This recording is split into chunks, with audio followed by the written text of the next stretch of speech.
Welcome to another live stream. You got to hit the mute button, which I really only hit a few seconds before I went live. So I noticed that my mic in my studio, this mic was not muted during the intro. So anyway, it looks like we have a few people with us tonight. Tonight's going to be an interesting stream, but before we get into tonight's stream, let me just say a big shout out to all of the people in the world of YouTube who watched last week's video. Evidently, Presonus StudioLive Series 3 SE consoles are a hot topic because that is the top performing video ever in the first 4 or 5 days that I've had live since I started going live over, I don't know, I was live on Facebook for a while. I was live here after that, and been live at least since I think 2021. And so right now, let's just look at the stats here. I was going to bring those up live, so let's do it like this. And then we'll go like this, and I'll show you guys the screen here in a minute. Just don't need to see all of these steps. We'll go to my live videos, and then we'll click on last week's video and hit pause. Well, let's let it play till there's something on the screen. It doesn't want to do that for whatever reason.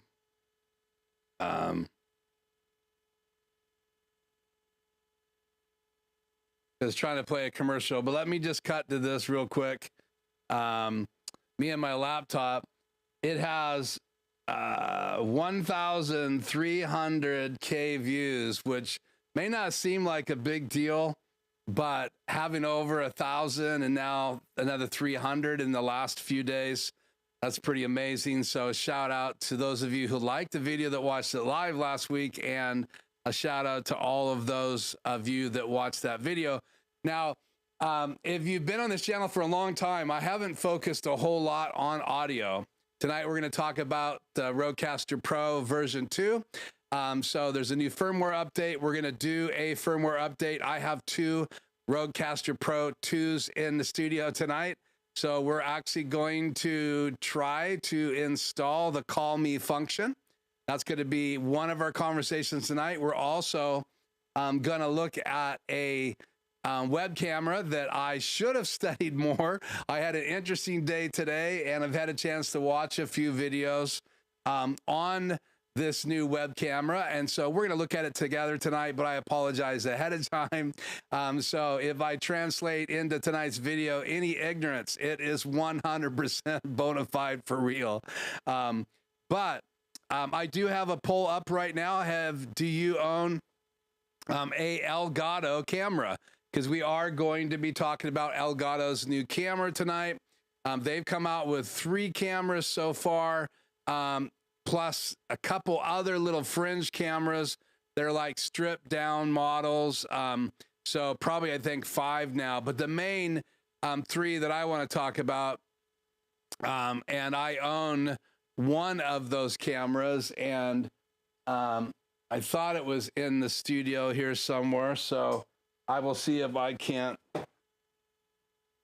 locate that. Should have looked for that earlier. It's usually sitting here on a shelf somewhere, but I have so much stuff in my studio right now. And you can see over my shoulder, I have all of my StudioLive equipment plugged in the studio, because there is a firmware update that I did not know about last week. Again, last week's video talking about the new Presonus StudioLive SE consoles. There's 3 of them. Pretty cool features on the 16 and the 24, because they're not really been available before. I owned a 24. I have a good friend that owned the 16. I owned the old 24 4.2, and I'm actually mixing on Sunday nights and training on that old board, and that's like 15 years old, I think. And they've had some other iterations of different boards over the years, but when the Presonus StudioLive Series 3 came out, became really kind of a modern day legit digital console with interfacing with an iPad inside a network. They have lots of software that interface with it. They can be used as MIDI controllers. So some would say, and I'm just going to leave my opinion on the side, but some have said it's one of the best integrated consoles in the industry. So when they came out with the SE announcement last week, and I do not have an SE console in the studio, though we're looking at the 24 to replace the 24 we have now. And so we'll look more seriously about that as the summer goes and we get done with all of the current projects, because it's too late for this year to train on the new console with these other sound techs that I've been training. But the point is, I did not see that there was going to be a firmware update for all the current Series 3 consoles. And according to Presonus, there's some huge similarities between the console I have the 32SC. Again, it is right here on the table behind me. I have 2 stage boxes, 5 of their in-ears, their network interface. So I have the whole ecosystem. They have announced that you can actually update the whole ecosystem. That's why I set everything up today. We're not going to do that tonight. I'm going to try to figure out how to do a update firmware for all of the devices. So far today, I spent a little bit of time yesterday and haven't been able to figure it out. I know how to update them individually. I know how to update the Presonus StudioLive using the SD card, which I've done before. But supposedly in their announcement, with a new version of Universal Control, which is their kind of controlling software that helps the iPad and the computer communicate with a console. And then with the iPad, you can mix the console. So you can walk around the venue and mix completely from the iPad. You can route things from the iPad. You can make assignments to people for like QMix, which is their phone app. So they can control their own submix or a mix. So in reality, this firmware update for all the devices, and they all have to be updated with this new firmware. I just wanted to mention that tonight because before we dive into the Rodecaster Pro II and the Rodecaster Pro Duo firmware update that has the new feature CallMe in it, and we're going to actually see if we can't CallMe from that device. Let me turn my hybrid egg off. We're going to actually attempt to call because I have 2 StudioLive 2 Pro 2 consoles in my studio. One, which I'm using right now for this microphone, has already been updated because I couldn't do that firmware update while we're live. But I have another console on my desk that I'm going to show you here in a minute. This right here. And we're going to update that firmware, and we're going to show you the CallMe feature. And then we're going to attempt to make a call from one console to the other console. We're also going to take a look at Elgato's camera. And let me go ahead before we say hello tonight, drop those still images in here. So we are going to, so the CallMe feature obviously is for this console as well as the Duo. And we're also going to look at Elgato's new camera tonight. So I hope that you will join me and stay with me to the very end tonight. And so with the StudioLive software, I wanted to just cover real quickly and see if I can get this to come up here. Where is it? I think I put it in a Word document here. I did. Let me increase the size of this. So new in the release, the new firmware update. Now, again, you need to update the whole ecosystem. That means your 16M ear mix devices have to be updated. Your stage box has to be updated. You're going to need to update your StudioLive Series 3 console. That would be true if you have the new SE consoles. You would need to update the firmware in everything. In fact, the SE consoles already have a firmware as well. So the firmware that I downloaded today for the StudioLive Series 3 32 SE that I have, it's not the new SE console 32, it's the older 32 SC console. That has a firmware as well, and this is what it says that it will do now. So it will be Milan, or I'm going to call it Milan, AV certified. So it'll support universal control for the new Series 3 SE mixer. So if you have a new Series 3 SE mixer, the firmware is going to support that. But what it does is it takes my console and all my devices I already have, the older console, and it will make it Milan AV certified. It's now included for Series 3 ecosystem devices. Will load on all ecosystem devices through a batch firmware update. So again, I've downloaded the batch firmware update, but right now with the new universal control update, I'm having trouble getting my console communicating to my laptop, and that's something I will have to take some time tomorrow to mess with. It also adjusts the clock. That's this feature right here. PTP clock. This is a new automatic clock management method. All devices are now set to the PTP clock as a default. This means that there is no need to worry about setting up clocking anywhere on your Series 3 ecosystem unless you are trying to integrate a third-party AVB device. So evidently there is some clocking issues, and you know as well as I know, if you can't get one device to sync with another device, this has been true all the way back to the older days of recording in studios. If they will not clock alike, you're in trouble. And so, and we'll say hi to everybody here in the chat. I was giving people a chance to jump on here, but I just want to talk about this firmware update because we're not going to do it tonight, but I wanted to make you aware, especially those of you that watched last week's live, that there's some features that are all transferring to the new consoles. Now, I believe there's some updated computing and updated digital conversion in the new consoles. We'll talk more about that in videos to come, but most of the features in the new SE consoles are still going to be available in the older StudioLive 3 consoles. And like I said, there'll be some hardware differences, but as far as the ecosystem, they're pretty much identical. They can communicate with the stage boxes.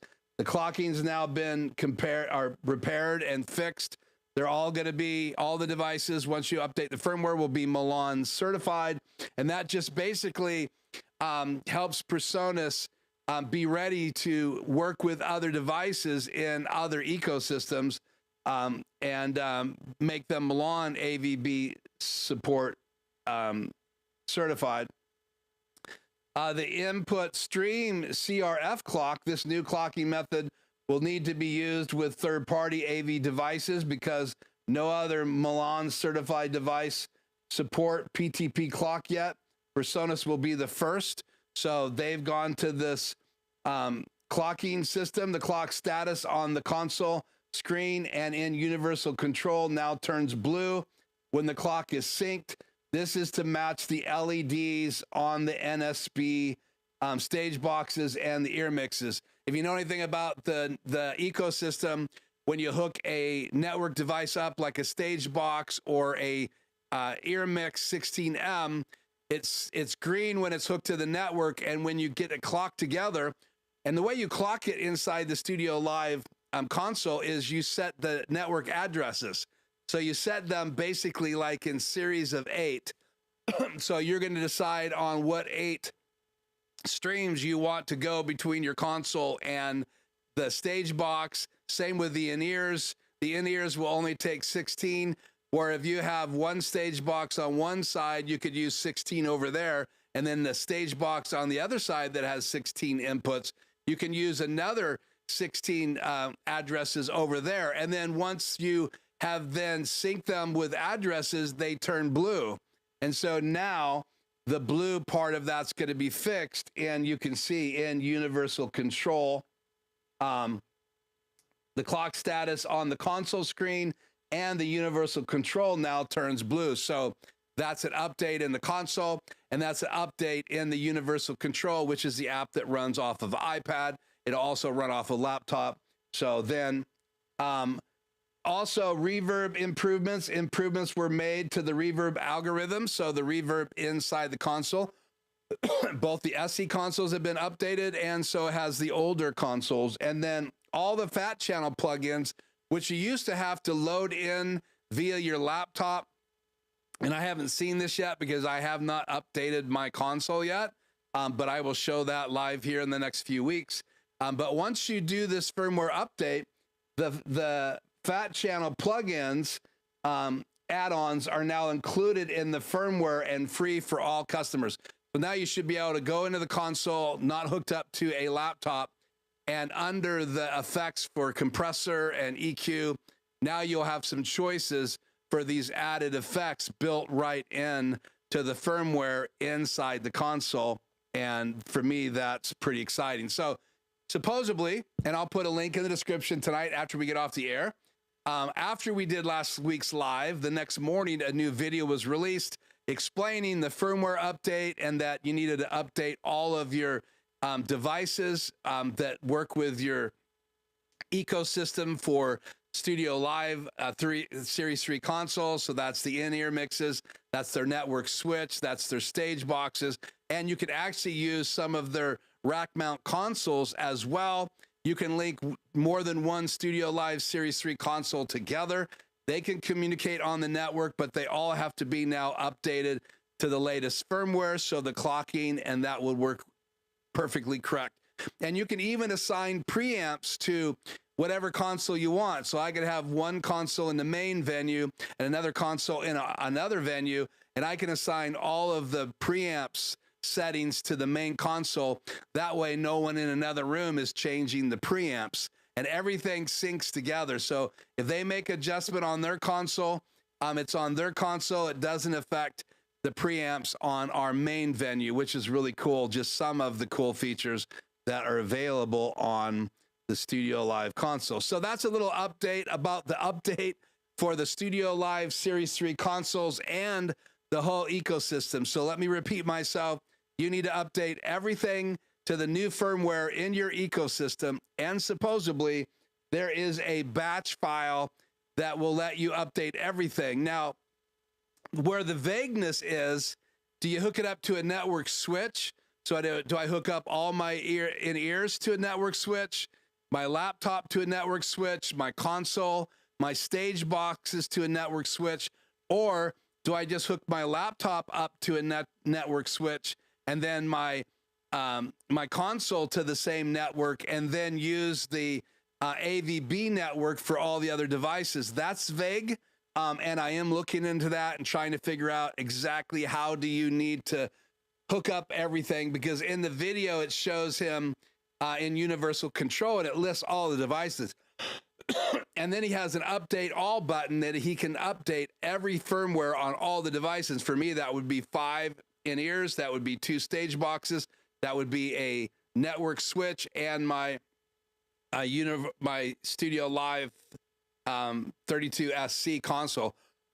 And you can see that's a lot of devices. And if I have to update them the other way, I have to hook each one of those directly with a cat cable to my laptop, download the firmware, and then do a update one at a time, and then plug it out of my console into an in-ear, all 5 in-ears individually, the 2 stage boxes individually.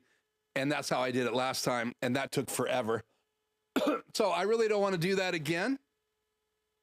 So I'm hoping that I can actually do it quickly. Okay. Grish was here early today. Good to have you here, Grish.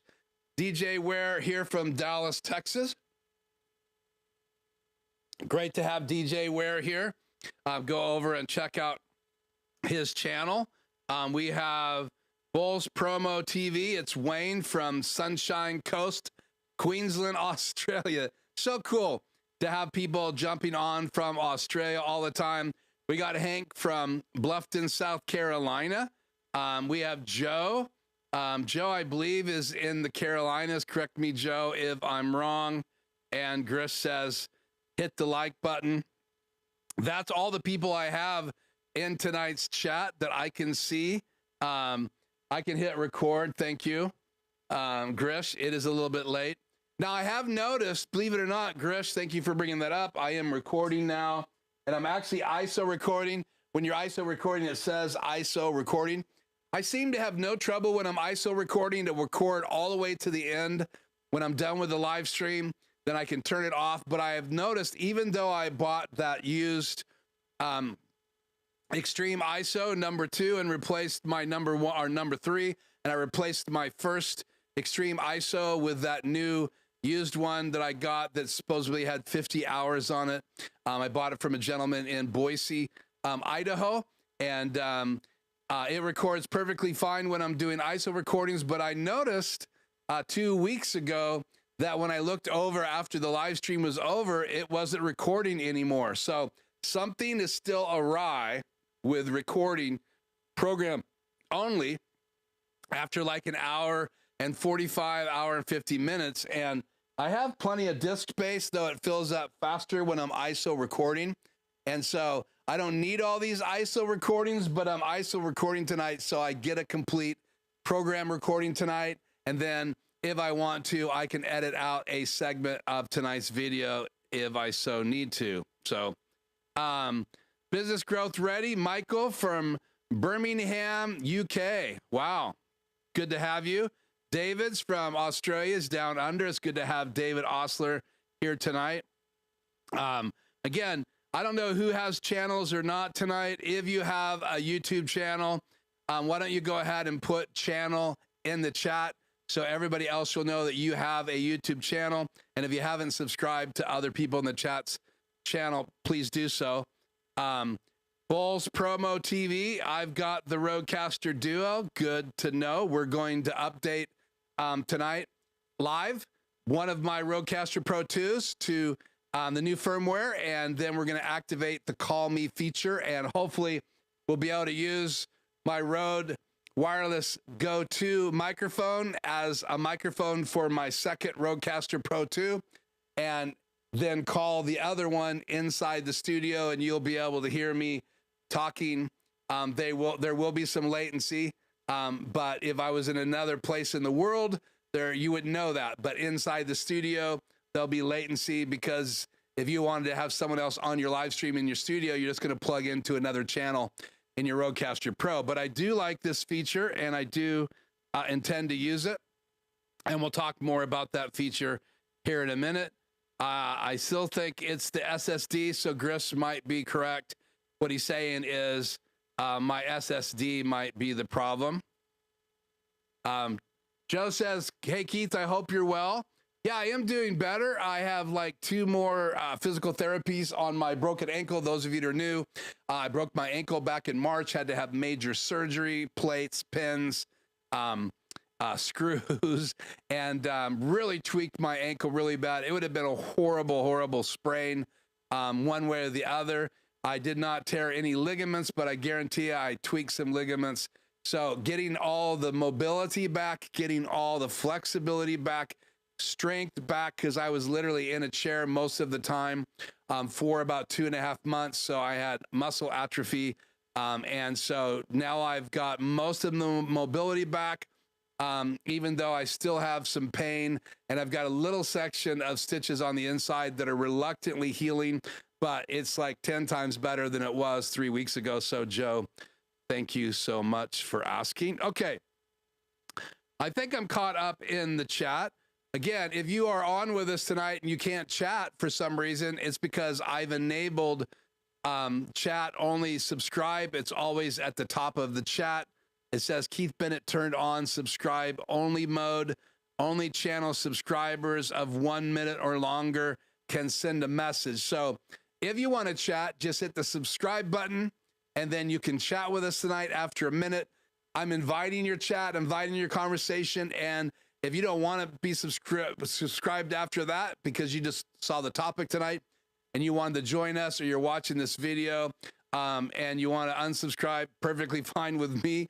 I want as many subscribers as I can get, but I don't want you only subscribing so that you can chat. But it's enabled to keep people from popping in, saying something obscure and distracting the conversation, and then popping back out again, which happens all the time once you start growing your channel. So that's why that's enabled. So, okay. So we talked about the firmware update for StudioLive, but I do want to just let you know where that is located. So let's open up StudioLive and me and my laptop. So this page right here, it tells you, notice every Presonus AV product on your AV network. Let's increase the size of this. must be updated. Only one Presonus product can be connected to universal control during firmware updates. All other products must be disconnected. So this is the traditional way. So you would do them one at a time. And then down here, it says download StudioLive 32SE Series 3 firmware. And it says how to batch update firmware on StudiioLive 3 ecosystem devices. Download the file for your StudiioLive 32SE Series 3 here. So that's the console I have, and they know at Presonus that that's the console I have. So I get this update page. If I had a different console, then there would be a different file they'd want me to download. But that's supposed to let me connect all my devices. Here's what it says. Connect your devices. Connect all StudiioLive Series 3 ecosystem devices, mixers, Stage Boxes, EarMix, AVB, D16, SW5E, which is the switch, to your computer and ensure they are all powered on. Launch universal control, and you got to update universal control. Open the universal control application on your computer. Check the firmware updates. When multiple devices are detected, the check for updates button will appear. Click the check for updates. With internet, universal control will automatically check for the latest firmware and download it if needed. Without internet, you'll see a no internet connection available message. So it gives you these instructions. And the reason I'm showing you this is you would assume that it would be a lot easier than it is. It could be a user error, but that is what I am trying to accomplish here in my studio. So we'll get it updated. I'll videotape it when I figure it out, and I will then share that in a live very soon and share that video, and then we'll launch that video on the YouTube channel as a separate video. That's my hope. Okay. Gris says, I need to get myself a Rodecaster. I tried out my mics on the Rodecaster video, and it was pretty dang good. Never had experience with other Rode devices. Yeah, well, the Rodecaster video is like a duo, like a 2-channel Rodecaster Pro. And you get 2 good XLRs, really good preamps, great digital conversion. You get the effects built in, though you have to use it from the software. Where if you have a Rodecaster Pro II or Rodecaster Pro Duo, and correct me if I'm wrong about this, but those 2 devices, you can do all of that from inside the device, and you can do all the effects processing inside the device. But I think the Duo, you have to use the software. I have one client that has a Duo. I've played with it a few times. It is a little bit different interface than the Rodecaster Pro II. So that's just my experience for whatever it's worth. So there you go, Grish, responding to that comment. And I'm pretty sure it was on the screen. So, okay. So it has been a half hour, but we did cover the update on the Presonus software. And if you are a Presonus device owner, see if I can get this page active.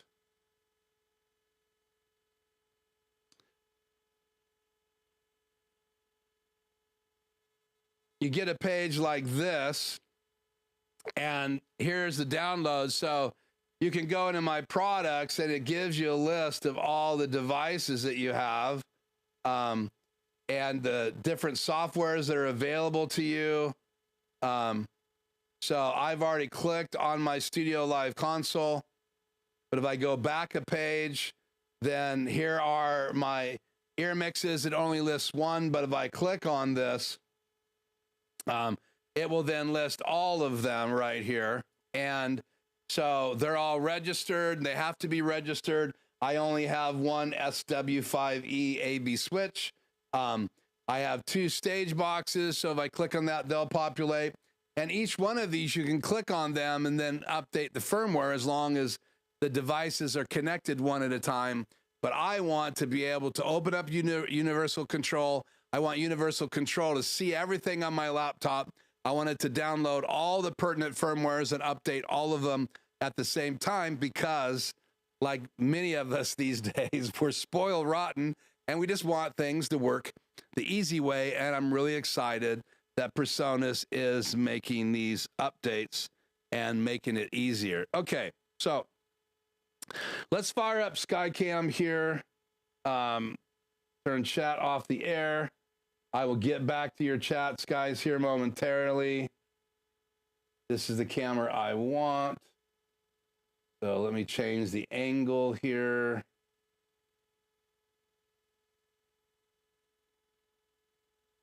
Bingo. No.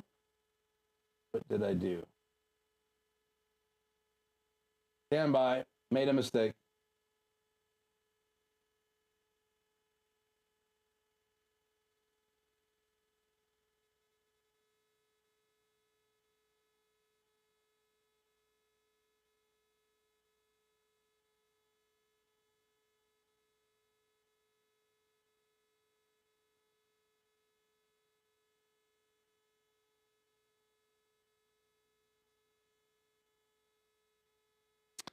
Okay, let me change mics here.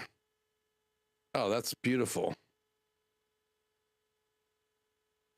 Because chat's on the air and it displays crazy. Okay, so let's get this mic fired up.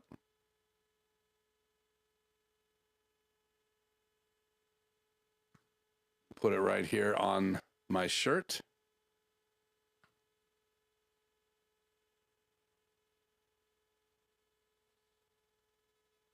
Testing 1, 2. Yeah, I should still have some audio. Check, check, check. Okay. So let's do this.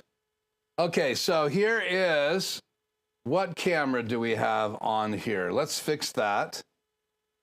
Sorry, that was a surprise. Let's go into Super Source and let's change box 1 to that camera. Okay. So this console you have in front of you is my second that I have in the studio. And we are going to do the update right now. So the way you do the firmware update, you just click this little systems icon, and it tells you there's a firmware update right there. You can also get to firmware updates. This was a firmware update a while ago to post it up there to save you having to hunt for it. But you can go into systems, information, and then you have this screen as well. But now you have it on this original screen. So I've already updated my StudioLive console we're using in the studio. So let's go ahead and update the firmware. Download and install. So you can see it is installing. It doesn't take that long.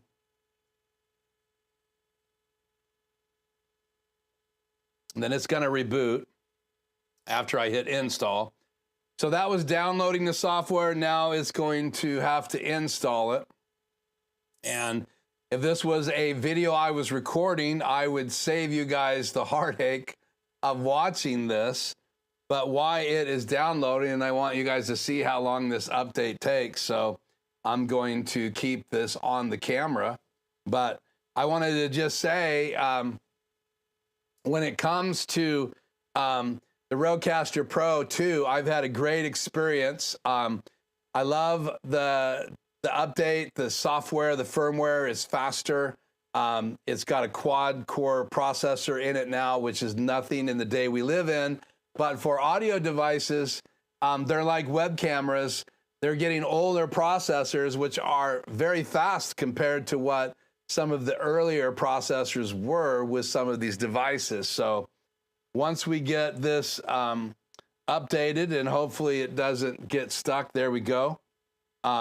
We will then see if we can't get this CallMe feature to work. Let me open up the folder here.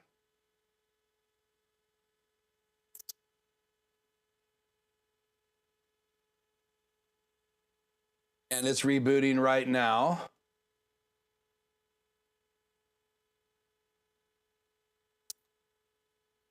Okay. So we'll come back to the CallMe page here in a minute. Looks like this is almost done.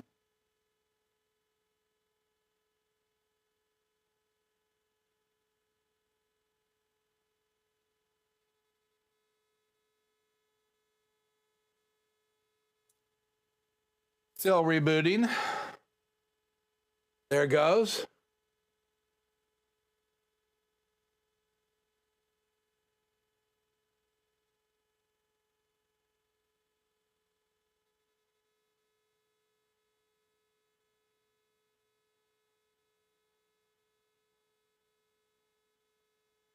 Here's a wide shot.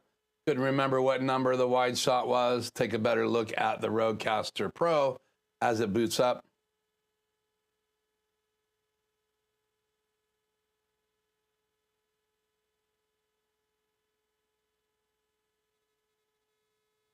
Again, I'm using a Insta360 webcam right now to show my screen, and I love these little cameras because they can, this one has 3 gimbals, so it's really easy to get it level. That third gimbal is all about leveling side to side, and so this is the most, let me pull it off here. Let's pull it out real quick. This is the most recent camera, and it only has 2 gimbals. So we'll look at this here in a second. Okay, so here's the screen now. It says register for free. I've already registered both of my Rodecaster Pros. I've actually done repairs too. I think this Rodecaster Pro has been repaired once. I broke the power entrance cable location, so let's hit dismiss, and then firmware is updated.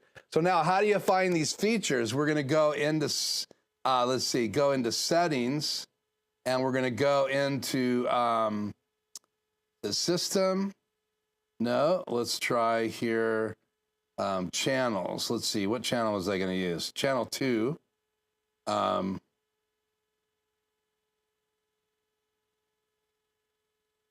Here's the CallMe feature. I'm gonna hit CallMe on channel 2. Then when I hit channel 2, try that again. Where is CallMe feature? Channel 2, CallMe. Enabled. CallMe 1 is already assigned. Okay. So I got CallMe on channel 1 then. Reassign. There we go. So this is the page that you need to have in order to communicate. Now, there are 2 ways to communicate from a web page. We're not going to look at that tonight, but you can do CallMe from the web page, and I'll show you the instructions here in just a minute. We are just going to do a call from one console to the other console. So I'm going to actually have to add another microphone. And let's see. Is this set to...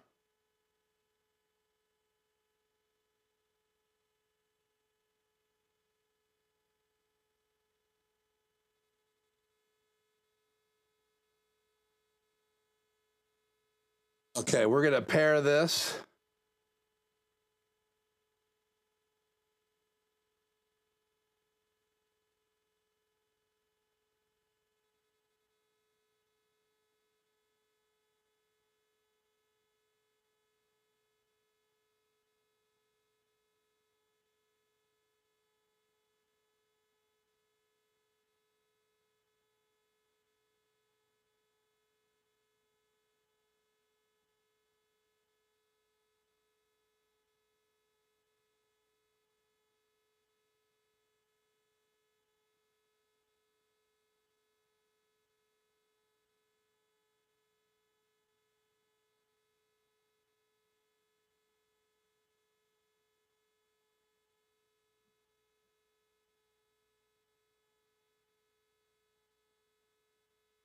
I have now lost 2 of my channels, so let's see.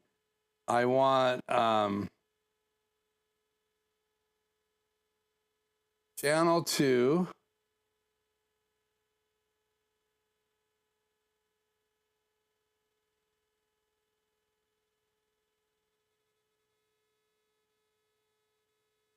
Okay, I've royally messed this up. So let me see here. Let's look at the instructions here.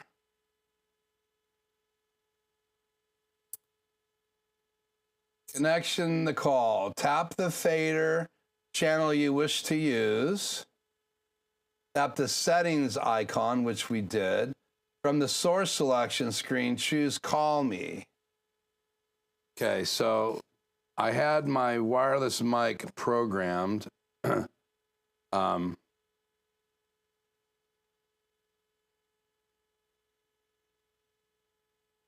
do I set it back to a regular channel?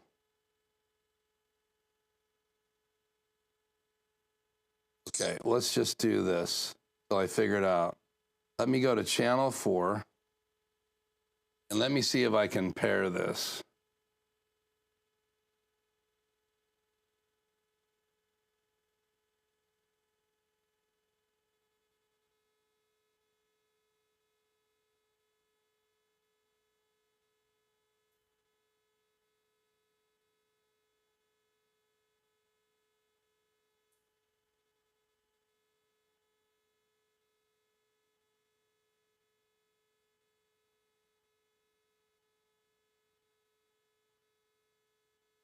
Okay, I'm going to reboot the device. See if I can get it to go back to the settings I need.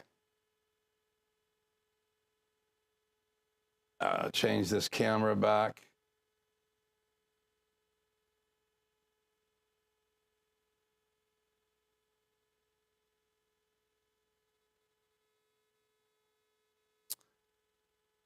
Okay, let's power this back on. By the way, Tom Buck has a great video. The link is in the description below.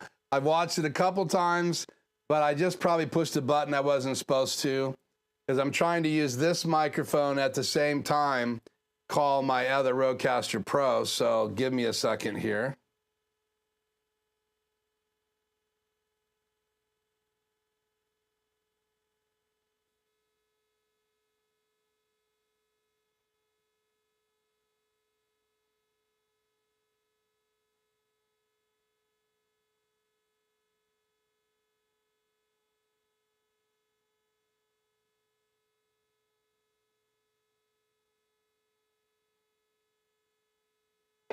This is what happens when you do these things live. Sometimes it goes super smooth, and there's days like today where there's little hiccups. So let's hopefully, and the page I'm on is routing, and I rarely ever use the routing, but you can change what fader does what. And the CallMe feature is an addition to that. Now there are some free hours to use this. There's some free hours for web calls and free hours for calls from other Rodecaster Pros. And then there's actually a plan that you have to sign up for if you want more than one caller calling in at the same time. Now, why would you use this feature instead of Bluetooth? Well, you'd use this feature instead of Bluetooth because Bluetooth is not using your phone through Bluetooth, having someone call your phone and then bringing your phone in is not the same quality. This company that Rodecaster Pro joined in with is they've been bringing in callers on radio shows and other network shows. It's basically IP calling, and it's really cool that you can bring a guest quality audio in from another Rodecaster Pro anywhere in the world through the network, and that's what this feature is about. So you have so many hours a month for web calls, so many hours a month for Rodecaster Pro to Rodecaster Pro calls, and we'll look at those in a minute. Let's just try to figure out what I did because they're completely dead now. So now I have nothing assigned. So channel 2.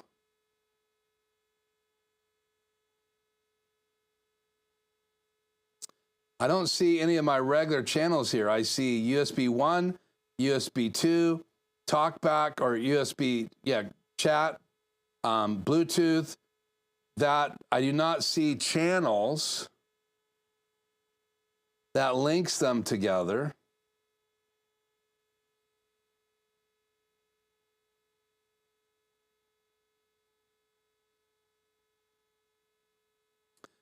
So I'm going to use channel 2 for CallMe. Hit enter. CallMe 1 is already assigned. Reassign will unpair any associated wireless TX device. Well, I wanted to unpair what's on channel 2. So let's do channel 2. Channel 1's CallMe. CallMe isn't on any channel. Let's hit CallMe.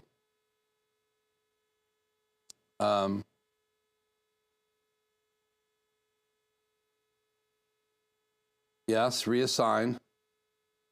Okay, CallMe is on this channel right here.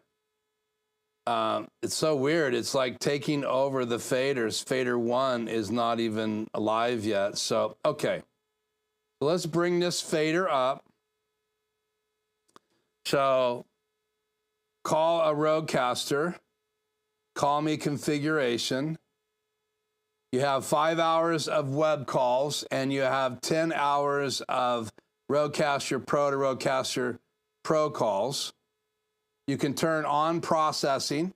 So if someone's calling you from their Rodecaster Pro and they already have processing on, you probably won't use this. But if they're calling you from a web browser and you would be sending them the link, then you would probably then use processing on. So you turn processing on. This is the same processing that you have built into all the channels of Rodecaster Pro. You can do advanced and automate each of them. You got big bottom. You have all of these different effects that you can assign. So in processing, you can also do presets. Here are your presets. So you can even pan left and right, and then CallMe settings. So Rodecaster Pro can be joined via callme.rode.com or another Rodecaster Pro. So if you type in callme.rode.com,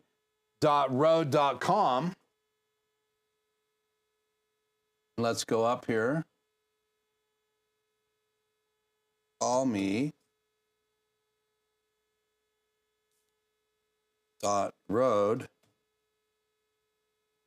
And so what they did is they set Rode up a web page specifically for them.com, and I hit enter. Then a join code comes up on the screen in the web browser. So that's what they would use. I'm not going to show that on the screen. So what I want to do is call Rodecaster. So now I have to put in the code that's on my other Rodecaster. So let's go back like this for a second. And I'll put the code in.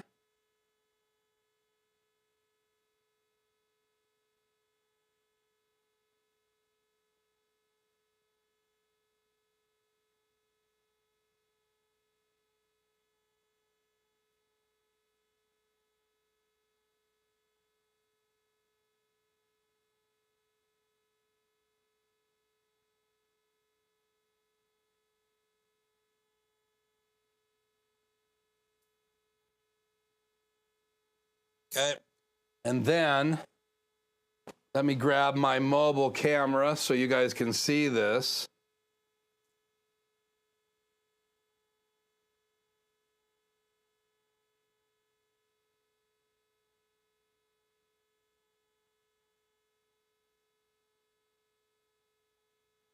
Stand by.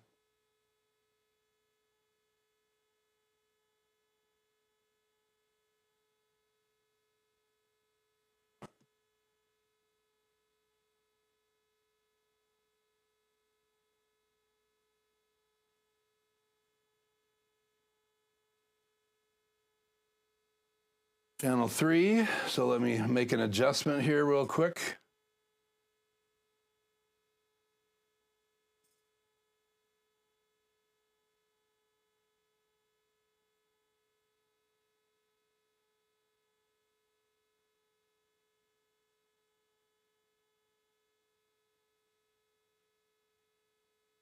Change into my ISO number 2. I need to change camera views so you guys can see what's coming from my phone.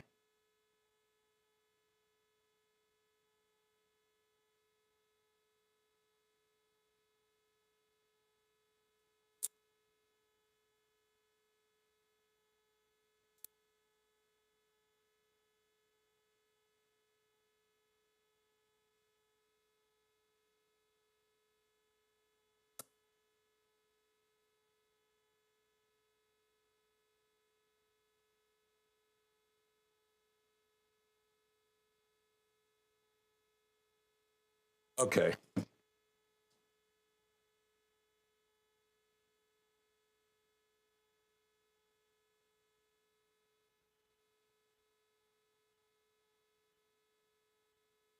Wasn't plugged in all the way. Okay, we'll do this again. So I'm going to, it already hung up. So I'm going to go ahead and hit call Rodecaster to Rodecaster. It's asking me to put in a code.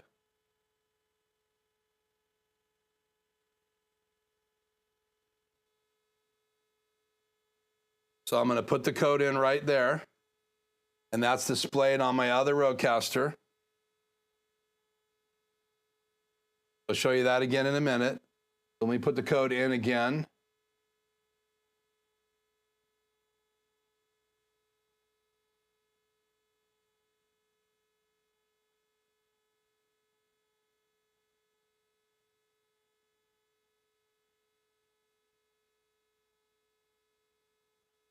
It calls. I hit answer. And it's ready one.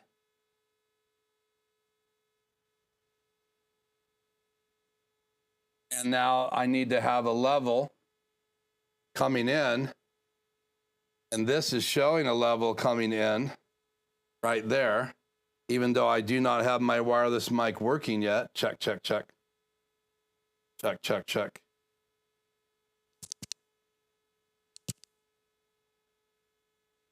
So you can see there is a signal going from one to the other.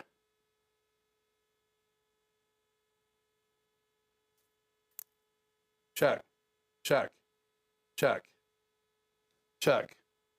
So I'm not sure which direction I'm going right now, but they are connected. So I need to play with this feature a while. One of them hosts and the other one doesn't. So, okay. And I think you guys are still hearing all of this. So now I am showing off my phone number. So I apologize for that. So I'm going to go ahead. So that one is hosting and this one is sending the signal. So let's go back to this other camera. Take the headphones off. Let me see if I can get this microphone linked, because I'm not getting a signal on the host. So call is connected. This one is hosting. So in reality, I wanted the other one hosting. So let's disconnect. And let me dismiss. Let me go Rodecaster Roco this way. And then this one is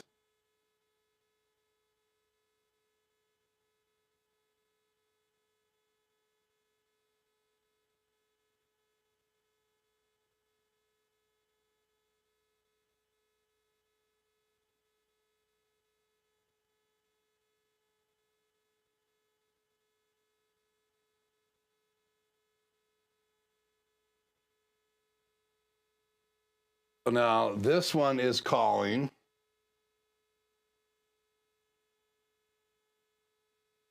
Ready. Okay. So this says call is connected. This device is hosting. It has no signal coming in, but you guys should still be hearing me, hopefully. Check, check, check. Yeah, you guys are still hearing me. So let's see if we can get this wireless go connected right now. Set that down.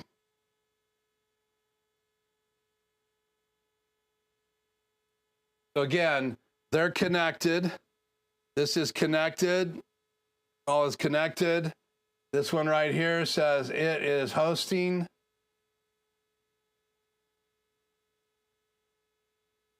So we're going to cut back over. I'm going to go, let's see. How about channel 4? Let's try to pair this device.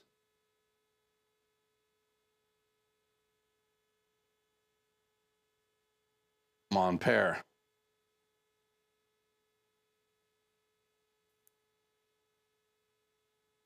Okay, turn it off again. Pair new device, power on. Press power button once more.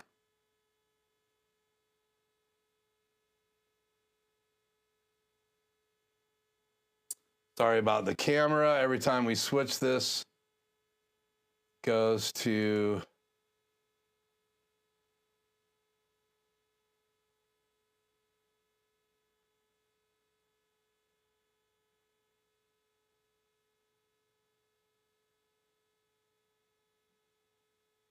not pairing. So let's see what we can do to fix this.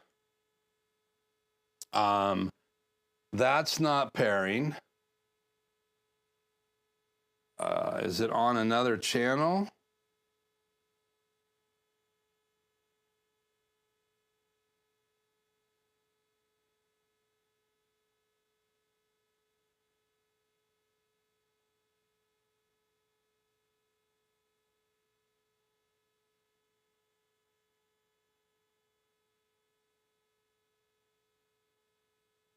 Yeah, not sure how to get those to go back to the regular channels, these faders.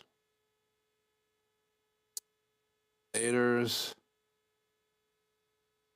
Yeah, I have channel 1, I have channel 4. Lost channel physical 1 and or 2 is moved. So 4 should be able to pair to this.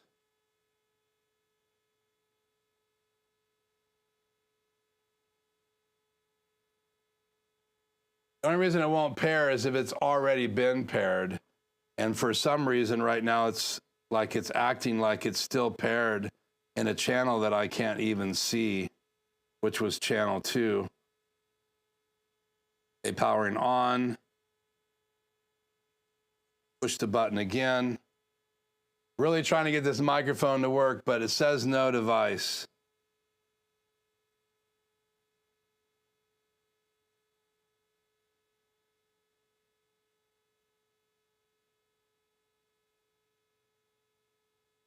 It is trying to pair. Let's do this real quick. I'll be right back.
Grab the mic.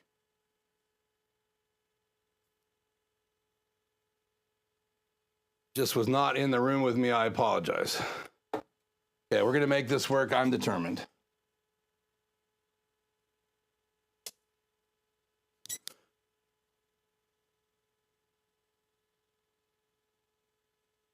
Check, check, check. Check, check, check. Check. Check. Check. Check. Check.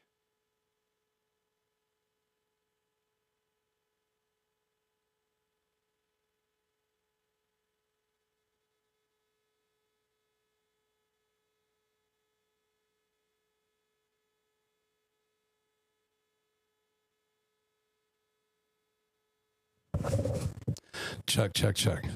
Check, check, check. Okay, so this is what it sounds like coming from my Rodecaster Pro into our live. So I've turned my lapel mic off, and now I'm using this mic. It's pretty hot. So now I will go in here and turn, I got effects processing on, it looks like.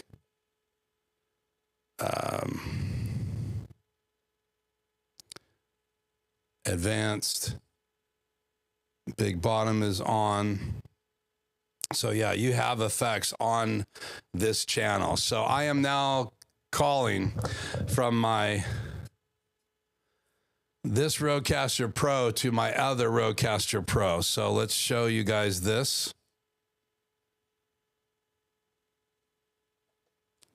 So this one is broadcasting and this one is receiving.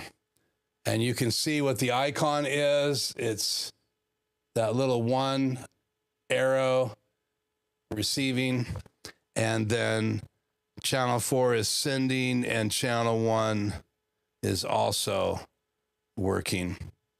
So this is the microphone going, and this is the channel that's actually supervising the audio settings. So should be able to call anywhere in the world.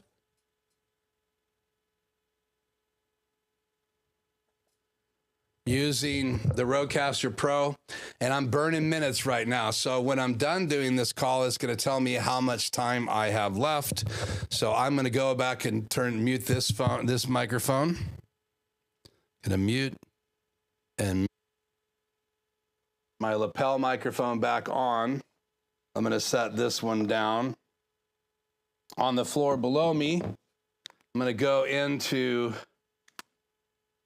the settings here and put my headphones back. Let's go back to, let's see, channel 4. And we're gonna go to the channel right here. I'm gonna hit disconnect. And then I have a rating. I'm gonna hit 5 stars, and I'm gonna go ahead and hit done. And I am going to exit out of this page. So they're muted right now. So you can see there's a signal on the floor to that channel. So if I wanted to do it again, I would just hit this icon and I would call again, or I would configure the web call and get that code. So again, call Rodecaster, and then I've got to put the code in right there that's on the one I'm calling. It'd be like a phone number, and then they would accept my call. And that's what I did right here on 2 Rodecaster Pros. And then it comes up on my assigned channel 4 right here, which is my CallMe channel right there. So there you go. I downloaded the software. I had to vamp and go get a microphone. Let's get this set up to go back into chat.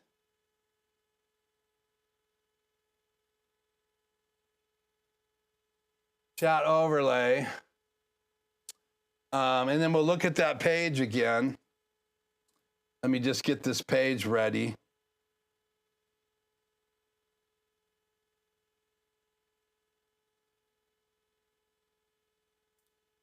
So here's Rodecaster's page for CallMe. I'm going to copy this link. I think you can skip everything after the question mark. Let's paste this in and see if that works.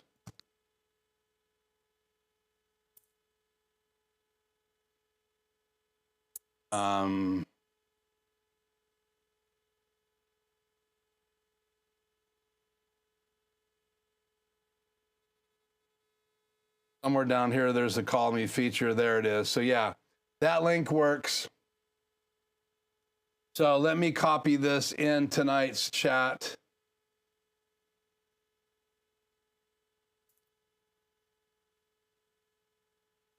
So you just scroll down and it says connect with anyone, anywhere in the world with Rode CallMe, and a powerful new feature bringing seamless remote connectivity to the Rodecaster Pro II and the Rodecaster Duo, so it works on both of them.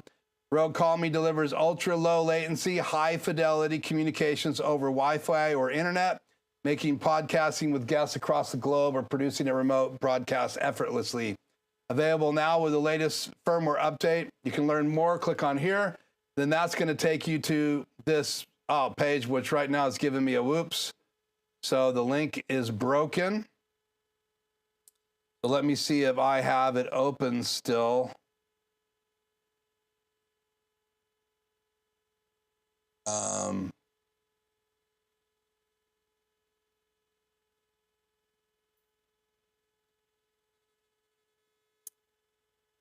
Yeah, let me check one more thing here.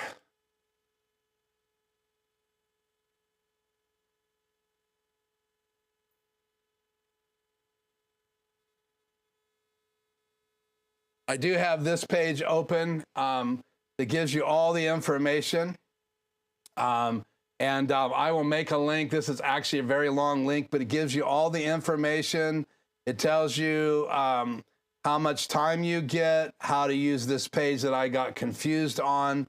So I'm going to have to put my Rodecaster Pro, the one I only use when I'm doing remote podcasting. But the cool thing is now with this feature and the free version, you're going to be able to bring in one caller and you get so many hours every single month. And it tells you right on your Rodecaster Pro how much time you have left.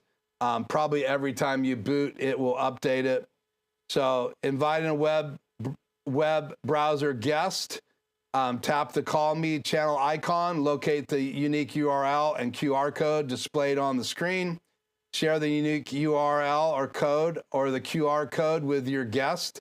Your guest will open the link in their web browser, enter their name, grant microphone access, and they will be live on your Rodecaster Pro. So again, you have the ability, if you don't have a Rodecaster Pro II or a Rodecaster Pro Duo, you have a option for using that new feature in the Rodecaster Pro II and the Rodecaster Pro Duo. So it is like 6:10. I apologize so much, guys, for this taking so long, and I know that I'm rambling, but I did put a link in the description. I want to give a shout out to Tom Buck. This is his video. It's in the description. Connect Rodecaster from anywhere. Rode CallMe. I love promoting other people's channels. He has 164,000 subscribers. He has quit his daytime job and he is a full-time YouTuber, and Tom Buck is just a great human. So watch his video, like his video. The link is in the description of my video, and I wanted to just let you guys know that he did a great video on it. I'd never used it. I did my first use of it live. So I'm willing to fumble around so that you guys can see that I'm willing to show you what it's like to try to do this stuff live. So, okay, let me just catch up here in the chat. I keep promising to do this. So let's go chat on the air. Let's go back here a ways and just see. Yeah, Insta360 skipped out on the third gimbal to lower the price, they said. But again, the 3-gimbal Insta360 Link version 1 is so much easier to use, and it's got a better desk view built in. Again, 3 gimbals makes it super, super flexible. Good to have you, Gary, from Juris Design. Bulb Promo TV, if all else fails, yeah. Gary, when it doesn't work, reboot. Yeah, that's what I did. Grish, kind of sounds like they took WebRTC, something that's open source. No, they're actually working with a company that is paid. It works with radio stations, and Rode, you know, they don't play around. So it's a very high quality system. You get a free version of it, but if you want to have more, and you can see that beginning page, you could have up to 3 callers on a Rodecaster Pro II, because you have to have 1 dedicated channel and then 3 guests. 1 is to control the volume of the guests, and the other 3 are to receive their volume, their guests. So you can mute 1, bring 1 on, have all 3 of them on. So the cool thing about if you get the subscription, is that you could have 3 people call from around the world. So you can hold your own podcast at home and have 3 different people call, but you would have to have a plan that lets you have more than 1 caller. The free version, 1 caller. Okay. Pod mic sounds pretty good with the effects. Yeah, I brought in the pod mic. I don't think I've had this in a while, but I have 4 of these original pod mics. They're really cool looking mics. They got a little windscreen built into it. It's got some deflection from side listening. It's a dynamic microphone, so you don't need phantom power. Works really good, and as a preset to make the EQ the best possible for the Rodecaster Pro built into the selection page. So again, pod mic, they have a new version that's USB and XLR. So if you want one you could use in your computer USB, and then you could take on the road with you, then you spend $100 more and get the other one. But I like this. I do like a blacker version of it. So the new version is black, solid black. And Rode's doing some color stuff now too with some of their devices, but we'll throw that back on the floor. Good to have you, Tony, as always. Go check out his channel. It's 508, not 610. Laugh out loud.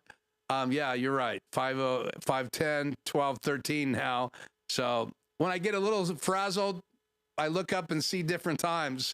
I could blame that on old age. I could blame it on being a little anxious or just foolery. Your call. I just got the Insta Link 2. So yeah, Insta360 Link 2, and that's 2 gimbals, not 3. But it's got a better sensor in it. And just so you guys know, should I have gotten Link 1? Well, that's not my decision, Dave. You have a better picture, and if you set it on top of a tripod and level it, or if you set it on top of your laptop, if you just keep it level, it's a better picture. It still has the ability to go up and go down. It still does the whiteboard effect. It actually is a better all camera, but it doesn't have that third gimbal. So you save money by not having that third gimbal, and you get a better picture, but you don't have all the flexibility like I have. And I like to use them as webcams in the studio, so I can just stick them up somewhere and I don't have to worry about leveling them. They level themselves because that's what that third gimbal does. So I would never say that you made the wrong choice. So, but thank you for asking the question. In beta, I connected my Wireless Pro, okay, to the USB 2. It worked good, but no processing. Has that been updated to also have effects and processing enabled? So your Wireless Pro 2 would be the microphone, right? You're talking about the newer, this is the Wireless Go 2. You're talking about the Wireless Go Pro. You should have processing when you use these, and you should also have processing when you're receiving a guest from wherever they are in the world. I'm saying that if they're already, and Tom Buck says this again in his video, right? Sorry, Tom, that's just a goofy look that you have there. Let me get you a better one. It's not going to change. Sorry, Tom. In that video right there, Tom talks about it too, that there's no reason for you to do processing twice. So why process twice? If they already have a Rodecaster Pro and they're using processing on their end, whatever microphone they're using, that's just going to be the quality that you're getting. But if they're going from their Rodecaster Pro II or their Rodecaster Pro Duo to your Rodecaster Pro Duo or your Rodecaster Pro Duo, Rodecaster Pro II, you can then turn processing on that receiving end, and there's no reason to do it twice. So that's enough on this device. It's not available for the Rodecaster Video. I'm sorry. Tom thinks that might be because they're going, or actually Aaron Precky thinks it might be because they're going to add some video feature.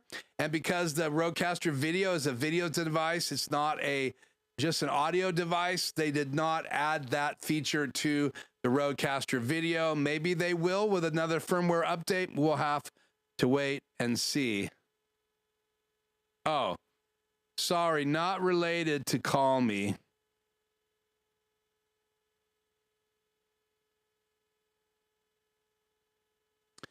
Yeah, so if it's not related to CallMe or the Rodecaster, let me know what you are talking about. Are you plugging it in directly to USB 2 in your Rodecaster Pro? Because if you have a wireless Go microphone or a wireless Pro or a wireless Me, you can use it as a wireless microphone, and then you can use two of these as devices inside the Rodecaster Pro II and the Duo. You just have to get them to connect. And the reason mine wouldn't connect tonight is that I'd already connected it to channel 2 before we went live, and I did something to channel 2. So my Rodecaster Pro sees this as still connected. That's why it won't connect again to another channel. So I've got to figure out how to get channel 2 re-enabled, and then I have to disconnect this, or I will never be able to connect it to this one. Probably will be able to if it's turned off, but we'll see. Okay, part 2 of tonight's live stream, or really part 3. At the beginning, we talked about the update to the Presonus StudioLive 3 consoles, the older versions, and all of the hardware that goes as part of the ecosystem. There's a new firmware update for all of them, and there are new features available from the SE consoles that have been brought into that firmware update available in the older consoles. So that's really exciting. But you do have to update the whole ecosystem. And supposedly there is a batch file so you can update everything together. But all of those devices, your in-ears, your network switch, your stage boxes, your console, all have to be hooked up to a laptop. And you're supposed to be able to open UC control and do a firmware update for all of them, but I have yet to figure that out. Then we talked about the CallMe feature that's available now in a firmware update in the Rodecaster Pro Duo and the Rodecaster Pro II. So we've covered that. Now let's look at this new camera. And we're not going to spend a ton of time on this camera, but let me find the page. I'm going to close the ones I'm not using.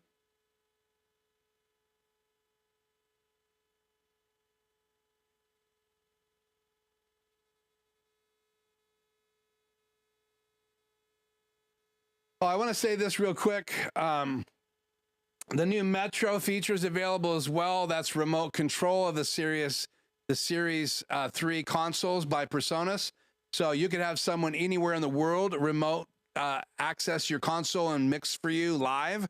So if you couldn't get a sound engineer, you can actually have a StudioLive console and bring a sound engineer in remotely. He will be able to access the audio through his headphones, and he would be able to do a live mix. It's never going to be the same as being there, but let's say he could get the basic mix going, and then you could be ears on deck if you're not a sound tech. So that is another great feature that's available in the StudioLive ecosystem, which is really cool. Okay. So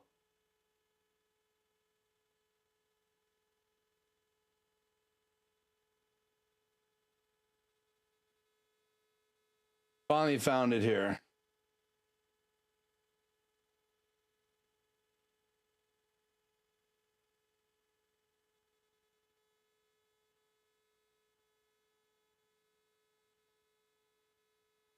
Let's talk real quickly about this camera. It's the Facecam 460, and let's just go back to their page.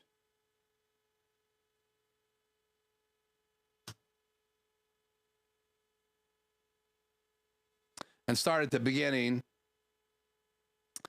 So here is the webcam and other devices that have been updated recently. There's some new colors available in a lot of their devices, which people think are really cool. So if you want like separate color schemes, you can get that. And that's all through here. But here is this Facecam 4K. And let this video play a little bit because there's some unique features. Not only is this a little bit better image than their last Pro version, this actually has the ability to do filters. So you can actually add filters. So you could add a polarizing filter if you wanted a better view out your window because of the glare on the glass. You could use a mist filter if you wanted that kind of cinema look. You could do a star filter if you wanted a really cool effect on a light you have behind you. But it's really cool that this camera is now available, and this was announced last week at the same time that the StudioLive consoles were released. And so you can see that you have accessory. You can buy a cap for it.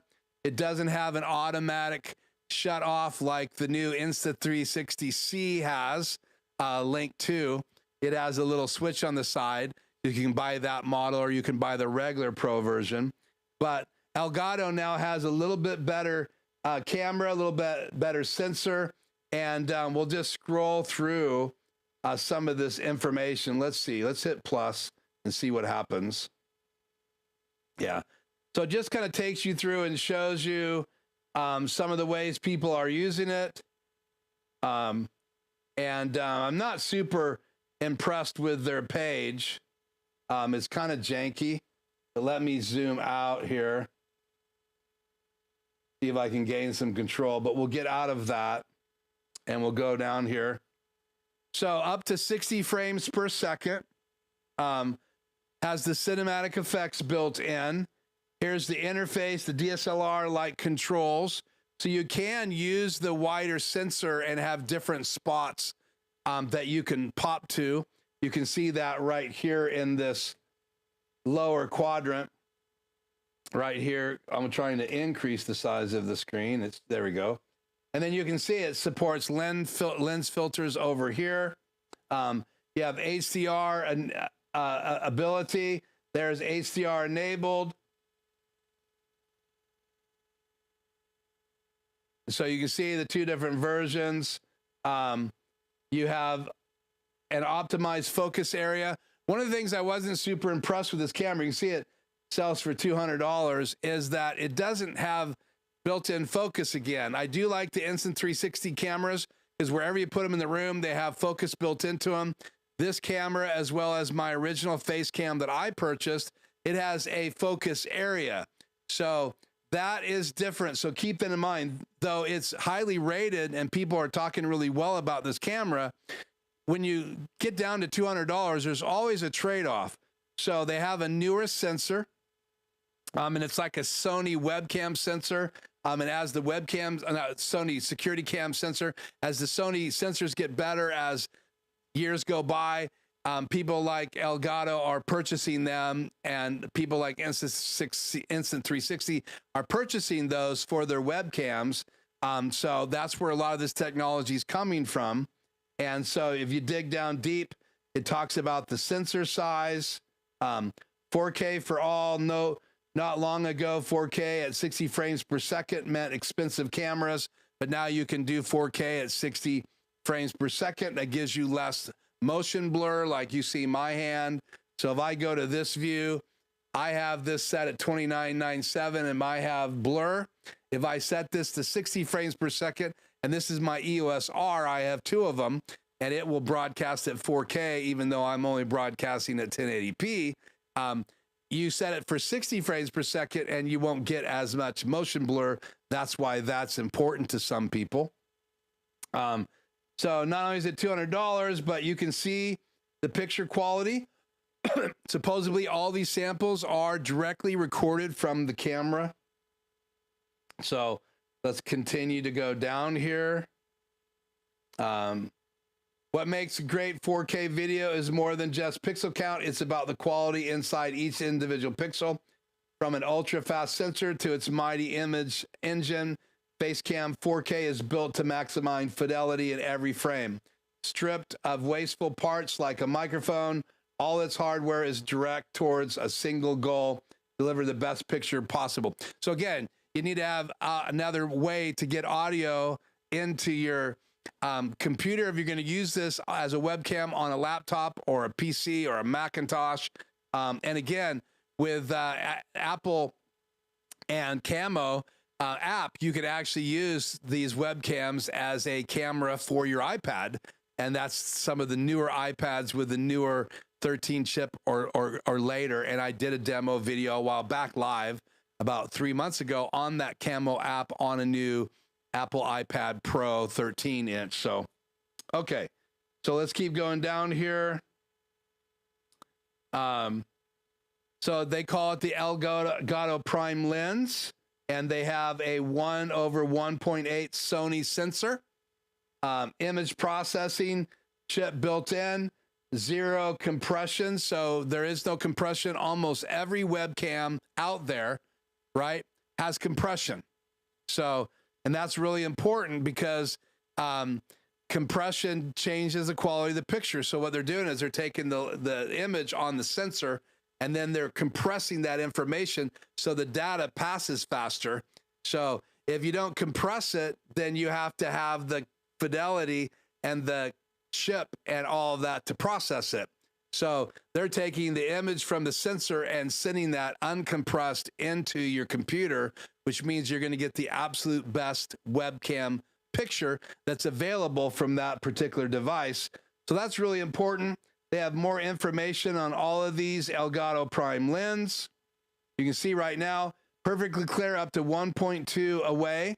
So that means you have 1.2 meters zone of clarity, and then it starts dropping off. So again, you're not going to get beautiful bokeh with these cameras like you can with a DSLR, mirrorless, or a regular camera with a quality lens on it, and you set it for f1.2 or 2.8. And what that does is that focuses on you and the background blurs out beautifully. And I'll demo that here in just a second. So then if you pop over here, tells you about the Sony sensor. Sony sensor light is focused onto the ultra fast Sony Starvis 2 CMOS sensor.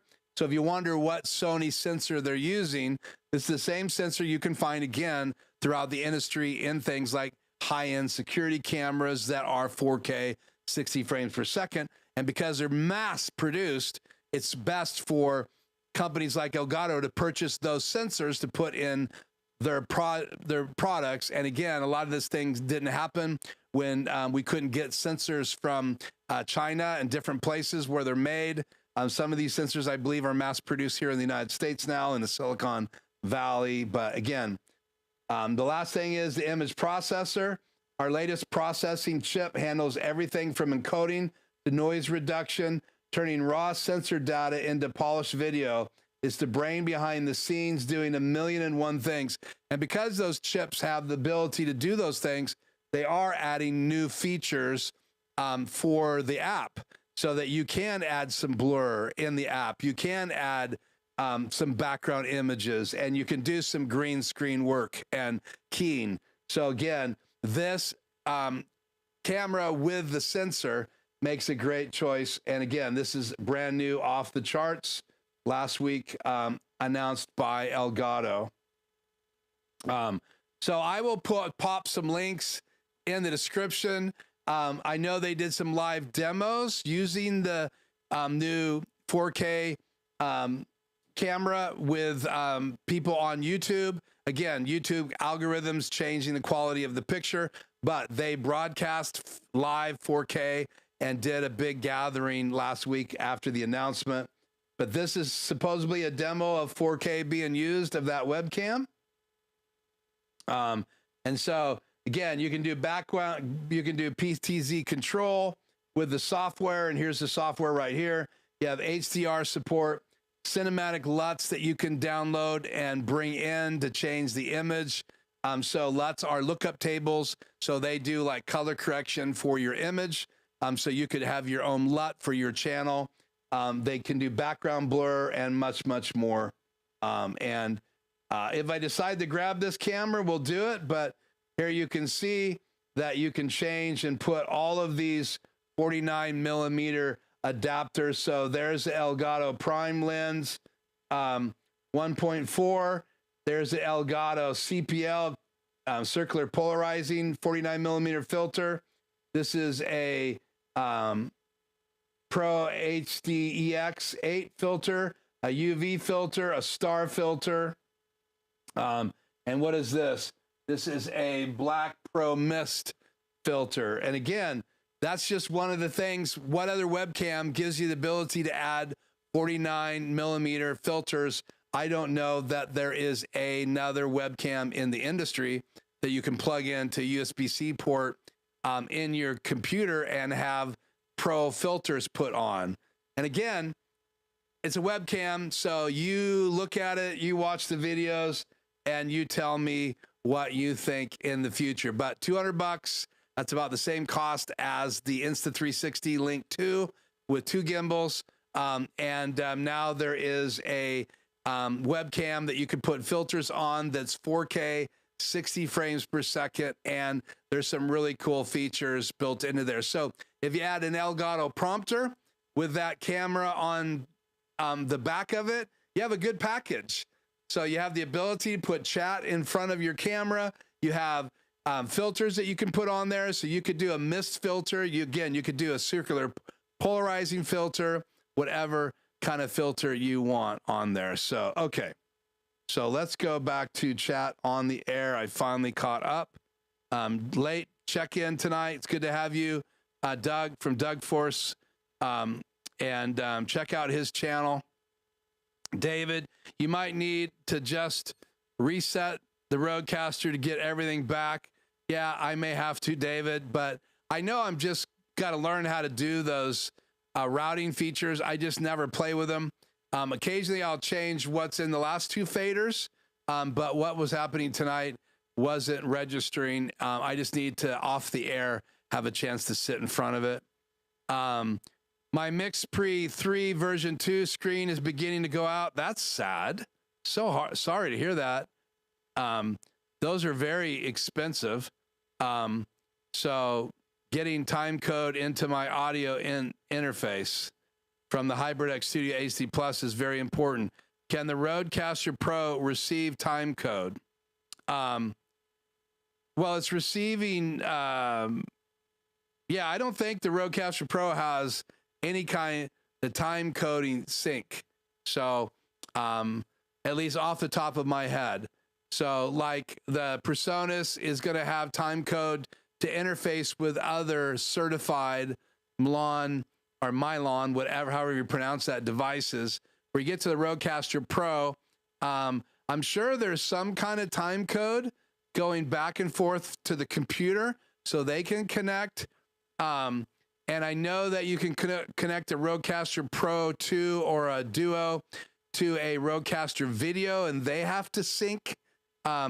So there's got to be some kind of time code, going back and forth, but I would have to do more research to be able to answer that in a positively no way. Do you connect your Instacans to ATEM or directly to a computer? I connect my Insta360s to my PC, and then I bring my PC as an input into my ATEM. So basically, my computer could show a computer screen, or it can show whatever I have in my OBS, and I'm using OBS. So Dave, my routing is my Insta360 USB-C into my PC or my laptop.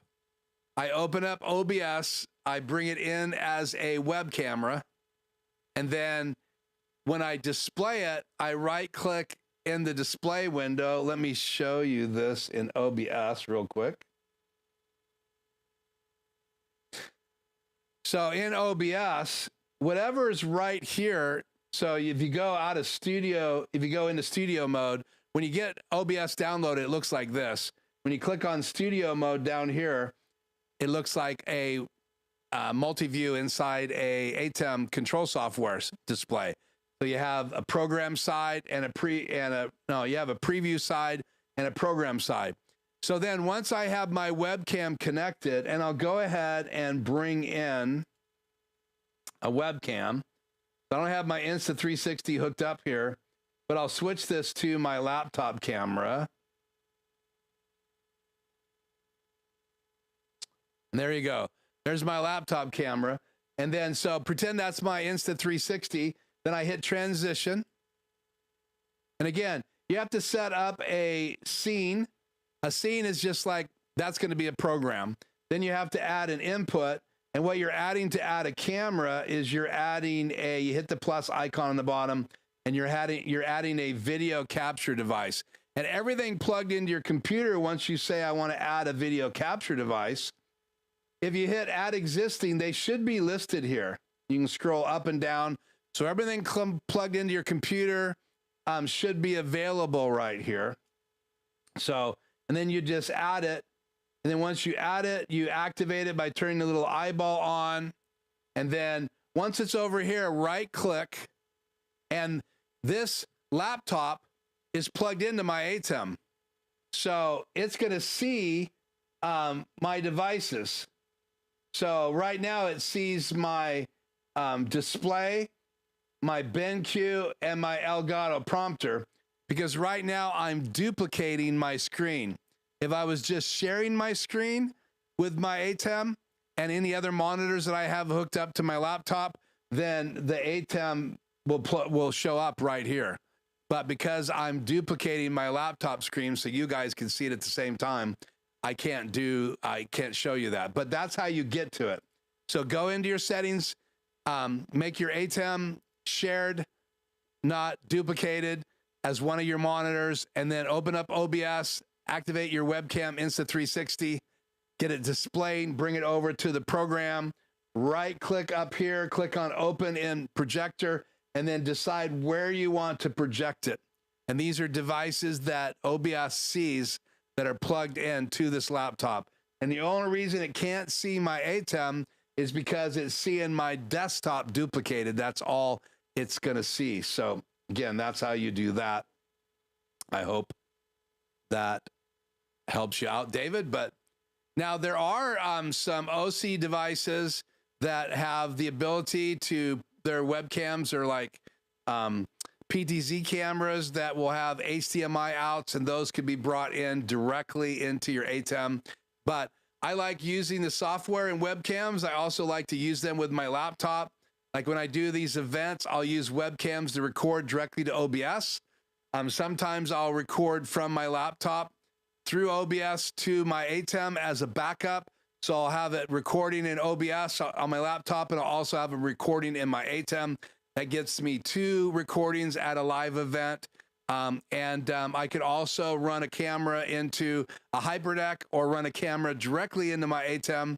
So again, the OBS webcam gives me just lots of different ways to bring in cameras. And then also I have my Cam Link, which means I can plug an HDMI camera into it, and then I can plug this in using Elgato software to bring a regular DSLR into my laptop, my Macintosh, or my PC using USB 3.0. So I just convert HDMI signal to USB, and now I can bring this into a laptop.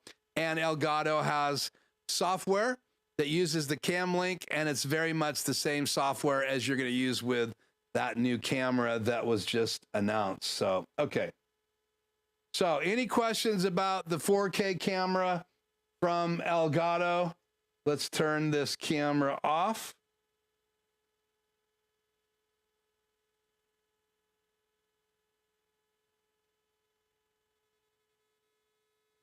Close OBS so I can see everything else.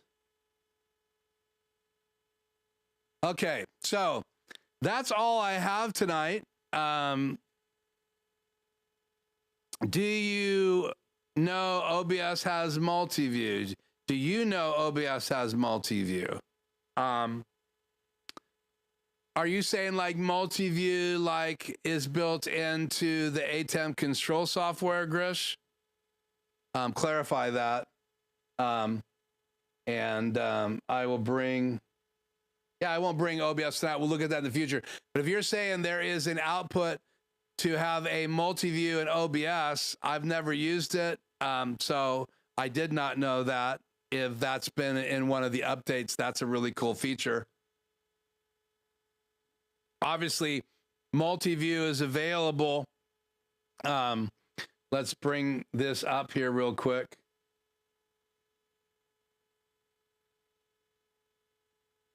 Turn chat on the air. So did you know OBS has multi-view? Yes, kind of like the ATEM. No, I did not know that, Grish. So I will look into that. Maybe we'll talk about that in a live stream near you. So that's really cool that it has multi-view built in. So again, if I brought up a Skycam right now, which what I was using to show you guys my desk, this is one of my Skycams right here. So you're seeing my Skycam right there. I have it coming in through a key, so it's not very clear. To try to bring it in directly, I got to go to my PC here. And that's a better picture. You still have see-through stuff. Again, it's because I have chat on the air. Let me turn chat off the air. And then let's bring this back in through my PC. So that is my Skycam. And it's coming through OBS. Let me change Skycams, and I'll show you that I can change locations. So I can change locations of what this is looking at. These have been programmed in.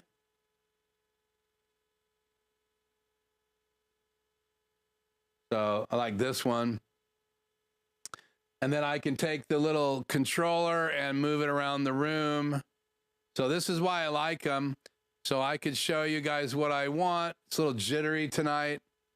Again, it's just because my PC is really working right now. So all these different views, you can see my whole ecosystem there of gear. So on top of this case right here, I have my switch. I have my Stage Box 1, Stage Box 2, all 5 of my in-ears right here on the table. And then right here, I have my console right here over me. So let's go back to me and a logo. So I love having 2 webcams, one on my desk. I can also shoot the back, and then I have the one that's over there so I can show you guys what is on the shelf. So, so if I just change camera sources to my other Insta360 link and then bring it live back to my PC, then I can go different places with this camera. And this is what I use in my intro video. I put it in a little box, and I'll show you guys that here in just a second.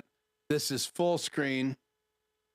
But when I do my intro video, I put my still image on like this, and then I bring Skycam on the air, and then Skycam is right there. And now I can show this while my countdown video is going. And then you guys can watch different things in my studio and see me working when I am waiting for us to go live. So that's why I have the webcams, and I'll turn Skycam off the air now. And it's not going off the air. Oh, that's chat off the air. Skycam off the air. So, and then if I want chat, I got to turn the cameras off in OBS. So I just have to turn the eyeballs off and then turn chat back on. And then I can bring chat on the air and click on any one of the chats, and it pops up on the screen. It's complicated. It takes a while for me to set up. But for you guys, I will put in a day's worth of work to try to make these live streams interesting. I hope that you will like the video tonight. I hope you've answered the poll. The poll says, do you own a Elgato web camera? And so right now, 16 votes, 31% of you said yes, and only 69 do not own. So 69% of you have been on tonight, and you do not own a Elgato webcam. And again, there's lots of them, so go over to Elgato's page. Elgato makes the Stream Deck. Elgato makes the Facecam, the Facecam Pro, and now the new 4K 60 hertz camera and some other cameras as well. They have the prompter, which is a great tool. I'm using the prompter right now to moderate chat, so I can look right at the chat, but I'm looking in to the camera, and you guys will see me glance above the prompter, because right above it I have a confidence camera. And so I've given tours of my studio before. In fact, there's a video here on the channel touring my studio. and you can see exactly how I have things set up. So tonight I have two Rodecaster Pro IIs here. So I hope you guys enjoyed the background on that. I'm going to end the poll, give you a couple more seconds to answer it. If you haven't, it should be in the chat. Again, do you own a Elgato web camera? Yes or no? 16 votes as of right now. We'll let that stay up for a few more minutes and then we'll go. Any questions that you guys have on the StudioLive Series 3 update, the CallMe feature that's been added in the newest update on the Rodecaster Pro II and the Rodecaster Pro Duo, or the Facecam I have, which is the first version, which doesn't have any focus built in. Facecam Pro, if I remember right, does have focus built in, and the new 4K 60 hertz does not have focus built in. It has a focus area. And just like all my lenses do for my DSLRs or your DSLRs, if it's like a 1.2 prime lens, that has a very small focus area. So you got to focus in, but it does have automatic focus built in. So if you're far away from someone, you can focus in with that prime lens, or if you're real close, you can focus in.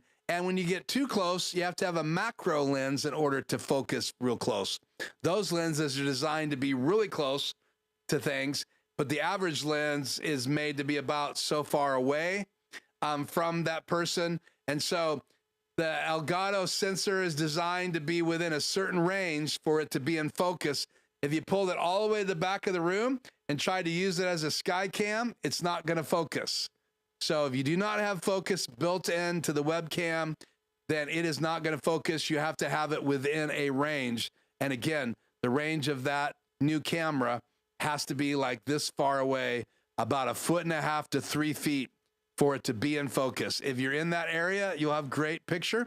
But if you're outside that area, you won't have a great picture. That means that Johnny Depp up there as Jack Sparrow would be out of focus if I had that new Facecam, which is fine.